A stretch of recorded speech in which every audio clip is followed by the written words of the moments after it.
آئیے کتاب رحمت سورہ الکہف اٹھائیں۔ اللہ تعالیٰ نے ایک واقعہ بیان کیا ہے حضرت موسیٰ اور حضرت خضر علیہ السلام کا، کہ حضرت موسیٰ علیہ السلام عزم مصمم کر کے جب چلے تو اللہ فرماتا ہے کہ ہم نے حضرت موسیٰ علیہ السلام کو جس بندے کی نشانی بتائی تھی وہ بندہ ان کو وہاں مل گیا۔ سفید چادر اوڑے حضرت خضر علیہ السلام وہاں لیٹے ہوئے تھے، تو یہ جا کے ان کے پاس کھڑے ہو گئے کہ حضرت میں آپ کی خدمت میں اس لیے آیا ہوں کہ اللہ نے آپ کو جو خصوصی علم عطا کیے ہیں میں ان کو سیکھنے کی غرض سے آپ کی چوکھٹ پہ آیا ہوں۔ حضرت موسیٰ علیہ السلام نے کہا اگر اللہ نے چاہا تو آپ دیکھیں گے میں صبر کروں گا اور آپ کے کسی حکم کی کسی کام کی میں نافرمانی نہیں کروں گا، کسی کام کا انکار نہیں کروں گا۔ کہا کہ اچھا شرط یہ ہے کہ جو میں کروں اس پر تم اعتراض نہیں کرو گے، سوال نہیں کرو گے، یہاں تک کہ میں خود ہی نہ بتاؤں۔ تو کہا کہ یہ شرط ٹھہری، میں کوئی بات نہیں۔ دونوں چل پڑے، دریا کے پار جانا تھا۔ جو کشتی کا مالک وہ حضرت خضر علیہ السلام کو جانتا تھا تو اس نے کرایہ بھی نہیں لیا، لیکن جب کشتی پر سوار ہوئے تو عصا مار کے حضرت خضر علیہ السلام نے کشتی کا ایک پھٹا توڑ دیا۔ تو بے ساختہ حضرت موسیٰ علیہ السلام نے کہا آپ نے پھٹا توڑ دیا، یہ سارے ڈوب جائے؟ کہا میں نے کہا تھا نا تم میرے کاموں پہ صبر نہیں کر پاؤ گے۔ تو حضرت موسیٰ کو یاد آیا، کہا میں بھول گیا تھا، اس پر مواخذہ نہ کیجیے۔ پھر دونوں چل پڑے۔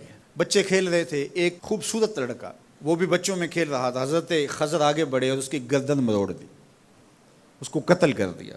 صاحب شریعت تھے حضرت موسیٰ علیہ السلام، نہ رہ سکے، پھر بول پڑے ایک جان کو بغیر کسی جان کے بدلے میں قتل کر دیا، اس نے گوایا کیا تھا ہمارا؟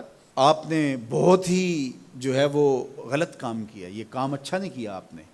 کہا میں نے کہا نہیں تھا کہ تم میرے ساتھ صبر نہیں کر پاؤ گے۔ کہا ایک موقع اور دے دیجئے، اب اگر میں نے کوئی اعتراض اٹھایا تو پھر دوبارہ مجھے آپ اپنی صحبت میں نہ رکھیے، عذر تمام ہو جائے گا۔ پھر دونوں چل بستی میں دونوں آئے تو آپ نے بستی والوں سے کہا کہ ہم مہمان ہیں، آپ ہماری مہمان نوازی کیجیے، کھانا کھلائیے۔ انہوں نے انکار کر دیا، کہا کہ ہم تو آپ کو بلایا نہیں ہے، آپ خود آئے ہیں، آپ اپنے کھانے کا خود انتظام کیجیے۔ گزر رہے تھے گلی سے تو ایک دیوار گرنا چاہ رہی تھی، تو جلدی سے اس دیوار کو مرمت کر دیا۔ کہا حضرت ہم اگر چاہتے تو اس پہ اجر لے سکتے تھے، انہوں نے ہمیں کھانا تک نہیں دیا اور ہم ان کی دیواریں سیدھی کر رہے ہیں۔ کہا اب تمہاری میری جدائی ہو گئی۔ انہیں یاد آیا کہ وہ یہ بھی اعتراض ہو گیا، اب میں تمہیں بتاتا ہوں کہ یہ 3 کام میں نے کیوں کیے۔ کہا وہ پہلی بات کشتی والی سنو، یہ 2 مسکین بچوں کی کشتی تھی، ان کے گھر کا چولہا اس کی کمائی سے جلتا تھا۔ دریا کنارے کنارے ایک ظالم بادشاہ رہا تھا جو لوگوں کی کشتیاں چھین رہا تھا، ہم نے تھوڑا سا عیب لگا دیا، وہ ٹوٹی کشتی چھوڑ کے چلا گیا۔ اب وہ تھوڑے سے پیسے لگا کے کشتی مرمت کرا لیں گے، گھر کا چولہا جلتا رہے گا۔ بتاؤ اچھا کیا یا برا کیا؟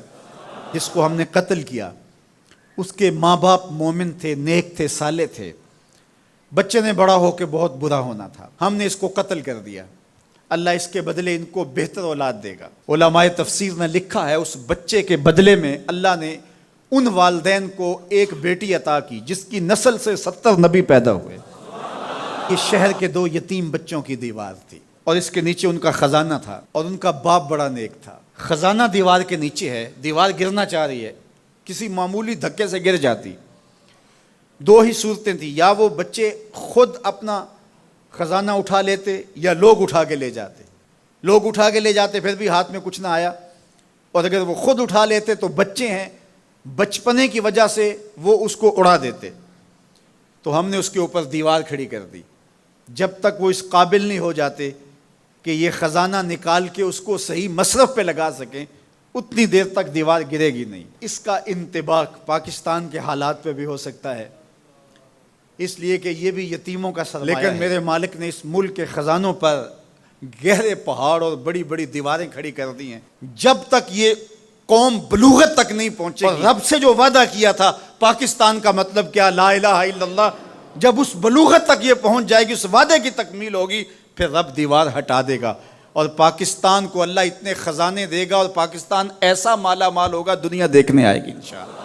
وقت آئے گا جب تم بلوغت کی عمر کو پہنچو گے، دیواریں ہٹ جائے گی اور تمہارا وطن زمانے پہ مہکتے پھول کی طرح اور چمکتے ستاروں کی طرح اور روشن آفتاب کی طرح چمکتا اور مہکتا دکھائی دے گا، اور زمانہ پاکستان دیکھنے آئے گا، پاکستان دنیا کی قیادت کرے گا انشاءاللہ۔ کسی نے کہا تھا کہ بھری محفل میں ایک راز کی بات کہہ دی، بڑا بے ادب ہوں سزا چاہتا ہوں۔